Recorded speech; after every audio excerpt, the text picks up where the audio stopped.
आज हम परागण की क्रिया के बारे में विस्तार से चर्चा करेंगे। तो बच्चों पहले तो जानिए ये परागण होता क्या है। बच्चों ये है पुष्प के परागकोश। तो परागकोश में होते हैं परागकण, मैं बता चुकी हूँ। तो परागकोश से परागकणों का निकलकर पुष्प के वर्तिकाग्र पर गिरने की क्रिया को परागण कहते हैं। इसको मैं आपको प्रैक्टिकली दिखाती हूँ।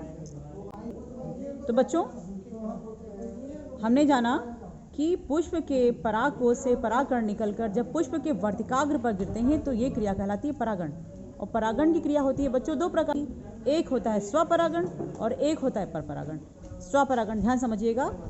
सपोज ये एक पौधा है, तो यानी कि यहाँ से परागकण निकलकर इसी पुष्प के परागकोश पर गिरे या इसी पौधे पर पाए जाने वाले किसी अन्य पुष्प के वर्तिकाग्र पर गिरे, तो ये क्रिया कहलाती है बच्चों स्वपरागण। स्व क्योंकि प्लांट एक है, एक ही पौधा है, तो ये हो गई सेल्फ पॉलिनेशन यानी कि स्वपरागण।